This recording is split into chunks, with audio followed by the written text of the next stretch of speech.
지난 7일 순천 신안은행발 감염을 시작으로 전남 동부권의 코로나19 확진자가 50명을 넘어섰습니다. 특히 다중이용시설을 통한 감염이 크게 늘고 있습니다. 광주와 화순 전남대병원 의료진에 이어 순천 중앙병원의 간호사도 코로나19 확진 판정을 받았습니다. 확진자가 근무했던 육병동 한 구역에 2주간 코호트 격리 조치됐습니다. 와인이나 식초로 만드는 데 머물러 있던 발효산업의 규모화가 추진됩니다. 내년 말까지 거점센터가 순천에 들어섭니다. 고흥 동강 농공단지 조성 사업을 둘러싸고 내홍이 심각합니다. 사업 시행자 지정 취소 소송에 지자체가 패소했지만 고흥군이 또다시 소송 제기를 하고 있습니다. 여러분 안녕하십니까? 월요일 저녁 여수 MBC 뉴스데스크 시작합니다. 지난 7일 이후 동부권 내 확진자가 50여 명에 달하고 있습니다. 주말에 이어 주 초부터 확진자의 가족과 직장 동료 등이 잇따라 양성 판정을 받아 불안감을 키우고 있는데요. 다중이용시설을 통한 감염이 현실화하면서 주민들의 일상과 경제생활에 타격이 불가피해 보입니다. 김종수 기자가 보도합니다. 지난주부터 이어지고 있는 관내 확진자 증가세가 심상치 않습니다. 주말 동안 순천과 광양 등에서 20명의 확진자가 추가로 발생한 가운데 오늘 역시 기존 확진자와 접촉한 시민들이 양성 판정을 받으면서 지역사회 감염이 현실화하고 있습니다. 특히 지난 7일 이후 전남 동부권에서만 50여 명의 확진자가 발생했고 우려했던 것처럼 직장에서 가정으로 이른바 연쇄 감염이 매일 거듭되면서 당분간 진단검사 폭증에 맞춰 확진자도 늘 것이라는 분석입니다. 한 사람의 확진자가 직장 동료에게 전파시키고 감염된 직장 동료가 가족들을 추가 감염시키는 연쇄 감염 현상이 나타나고 있습니다. 게다가 다중이용시설을 통한 감염도 보건당국을 더욱 긴장시키고 있습니다. 사우나와 음식점 이용자는 물론이고 해당 시설 운영자와 가족들까지 확진자로 분류되면서 동선이 점차 확대되고 있기 때문입니다. 이에 따라 사회적 거리두기 단계의 격상에도 시설 특성상 마스크를 벗는 경우가 많아 지자체 역시 적극적인 대응을 예고했습니다. 실내 체육시설은 전파력이 매우 강하기 때문에 운영과 이용에 신중을 기해 주시기 바랍니다. 상황이 악화되면 불가피하게 영업 금지 조치가 내려질 수도 있기 때문입니다. 관광 비수기를 맞았지만 관광지별 감염 확산도 안심하기 이릅니다. 여수 한 달 확진자의 접촉자들이 다행히 음성으로 나왔지만 순천 확진자가 지난 주말 여수의 주요 시설들을 방문한 사실이 확인돼 지자체 역시 비상이 걸렸습니다. 같은 우리가 생활권이다 보니까 그 지역에서 우리 지역을 다녀가신 분들이 지금 계속해서 발생이 되고 있습니다. 그래서 그게 가장 지금 많은 걱정이 되는데 또 전남 동부권 내 자가 격리자가 1,100여 명에 달해 격리 해제 전 확진자 발생도 무시할 수 없는 상황. 도내 전체 확진자의 65%를 차지하고 있는 전남 동부권에서 또다시 지역사회 감염이 확산되면서 일상과 경제생활에 적지 않은 타격이 예상됩니다. MBC 뉴스 김종수입니다. 순천에서 간호사가 확진 판정을 받아 병원의 병동 한 곳에 코호트 격리 조치됐습니다. 순천시는 오늘 순천중앙병원 간호사 한 명이 코로나19 확진 판정을 받음에 따라 간호사가 근무했던 육병동 한 곳을 오는 30일까지 코호트 격리 조치했다고 밝혔습니다. 순천시는 밀접 접촉한 간호사 4명을 자가 격리시키고 병동 입원 환자 49명에 대한 진단검사를 실시하고 있습니다. 전라남도의 감염 경로가 밝혀지지 않은 확진자가 급증하면서 긴급 대응책을 고심하고 있습니다. 김영록 지사는 오늘 긴급 발표를 통해 지난 7일부터 열흘 동안 여수와 순천, 광양과 하순 등에서 감염 경로가 밝혀지지 않은 확진자가 잇따르고 있다며 실내 체육시설에 대한 방역 수칙을 강화하고 영업 제한까지도 검토할 계획이라고 밝혔습니다. 특히 최근 도내 확진 사례 가운데 공통적으로 의심 증상을 감기라고 자의적으로 판단해 일상생활을 하다 추가 확산까지 연결되고 있다며 기침과 발열 등 증상이 발현 시엔 즉시 진단검사를 받아줄 것을 강조했습니다.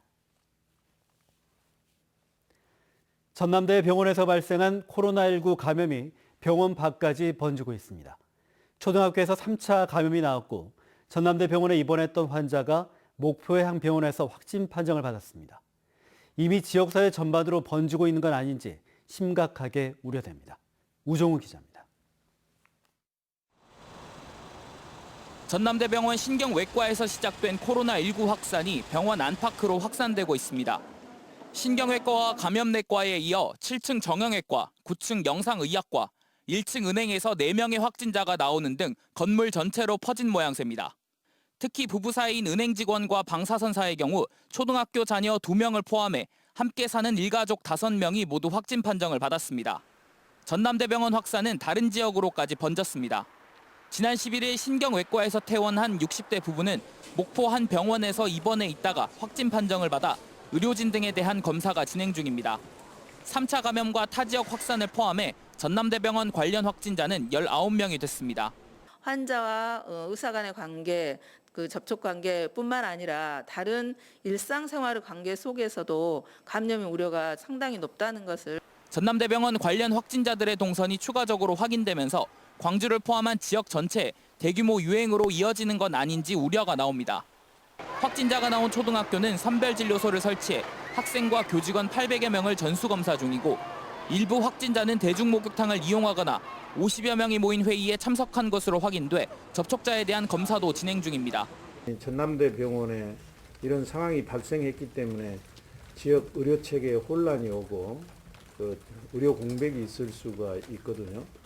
최초 감염원과 감염 경로가 밝혀지지 않은 상황에서 3차 감염과 다른 지역으로까지 확산이 이어지면서 방역 체계가 정상적으로 작동할 수 있을지 우려가 나오고 있습니다.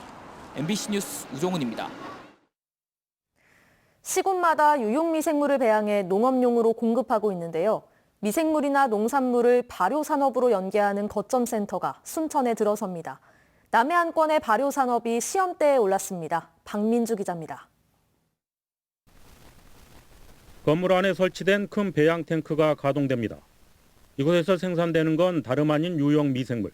한 해 900톤이 생산돼 농업용으로 활용됩니다. 시군마다 유용 미생물 공급이 늘고 있지만 산업으로 이어지지 않고 있는 게 현실. 농산물을 발효해 와인이나 식초로 만드는 기초 단계에 머물러 있는 겁니다. 좋은 것만 상품화되고 나머지는 거의 다 버리거나 비료를 하거나 그렇게 돼요. 그런데 그것을 우리가 발효시켜서 와인이나 식초로 만든다면 엄청난 부가가치를 낼 수가 있습니다. 이처럼 농산물을 발효해 산업으로 연계할 수 있는 거점이 순천에 들어섭니다. 순천시 미생물센터 옆 3천여 제곱미터에 연구시설과 생산시설을 갖춘 남해안 발효식품 산업지원센터가 건립됩니다. 내년 12월 완공을 목표로 국비 50억 원을 포함해 모두 100억 원이 투입됩니다. 발효음료와 차, 식초 등을 특화해 개발하는 데 연관 산업을 육성한다는 계획입니다. 농산물을 생산하는 농업인들에게는 안정적인 수요처를 확보할 수 있는 계기를 마련하기 위해서 시작된 것입니다. 그를 통해서 농업하고 식품산업이 공동 발전할 수 있는 그 전초기지로 진행하고 있습니다. 관건은 지역기업이나 생산자 단체와 함께 경쟁력 있는 시제품을 개발하고 판매망까지 갖춘 연계 시스템을 구축하는 겁니다. 남해안권의 발효산업 거점, 지역 농산물과 식품산업의 동반성장이라는 돌파구가 될 수 있을지 주목됩니다. MBC 뉴스 박민주입니다. 전라남도교육청이 지난 8월 17일부터 31일까지 실시한 학교지원센터 만족도 조사 결과 응답자 10명 중 9명은 긍정적으로 인식하고 있는 것으로 나타났습니다. 이번 만족도 조사는 유초중고 특수학교에 근무하는 교직원 2,761명이 참여해 학교지원센터에 대한 높은 관심과 기대를 보였습니다. 전남교육청은 학교 행정 업무를 경감해 교사가 수업과 생활지도에만 전념하도록 하기 위해 올해부터 학교지원센터를 22개 시군에 전면 도입했습니다. 도로가와 주택의 사고 위험이 있어 보입니다.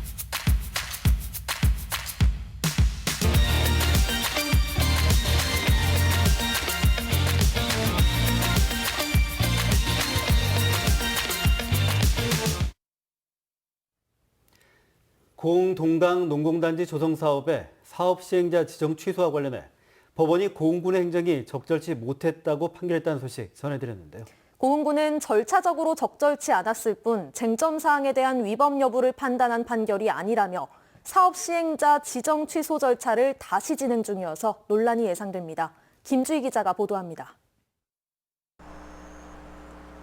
고흥 동강 특화 농공단지 조성 사업 시행자 지정 취소 소송에서 패소 판결을 받은 고흥군. 공군은 패소 판결 이후 사업 시행자 지정 취소에 대한 취소를 고시했습니다.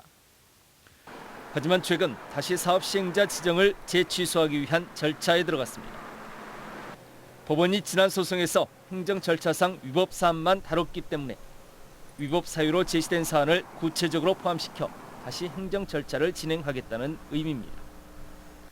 공군은 2주 중에 사업 시행자 지정을 다시 취소할 것이라고 밝혔습니다. 시행자 측에서 다시 원인 분석을 하고 아니다 우리가 이거 잘못하지 않았다라는 어떤 의견과 증빙 자료를 제시해 주면은 저희가 다시 검토를 해서 검토한 결과 이건 이유가 없다라고 판단했을 때는 저희가 다시 사업자 지정 취소에 따른 취소를 위한 행정처분을 하는 거죠. 시행자 측은 크게 반발하고 나섰습니다. 대법원의 판례 등을 검토해봤을 때 공군의 무리한 행정처분이란 겁니다. 보조금이 목적대로 사용되었음을 확인하고도 전체를 환수하라는 조치는 직권남용이다라고 하는 판결이 있어요. 그래서 감사원장이나 아니면 그 감사를 했던 그 감사위원들이 직권남용을 한 것이죠. 시행자 측은 전남도에 행정심판을 청구한 데 이어 관련 추가 소송도 준비하고 있습니다. 다시 한번 법정 싸움을 또 할 수밖에 없는 그런 상황으로 내몰리게 되는 것인데 그렇지 않기 위해서 저희가 이제 여러 차례 호소도 하고 설득도 하고 법적으로 저희가 가지고 있는 승소에 의한 그 손해배상 소송 청구에 대한 것도 분명히 밝혔어요. 지난 2017년 착공돼 현재 18% 공정률에 그치고 있는 고흥동강 농공단지 조성 사업.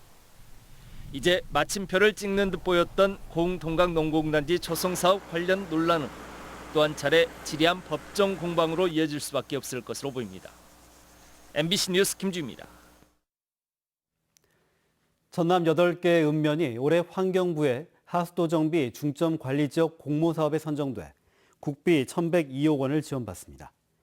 이번에 선정된 한평과 구례 등 8개 읍면은 집중호우와 만조가 겹칠 경우 배수가 곤란하고 하수 관로에 통수 능력이 부족해 침수가 발생했던 지역으로 오는 2024년까지 41km의 하수관로 정비와 빗물 펌프장 증설 등이 추진될 계획입니다.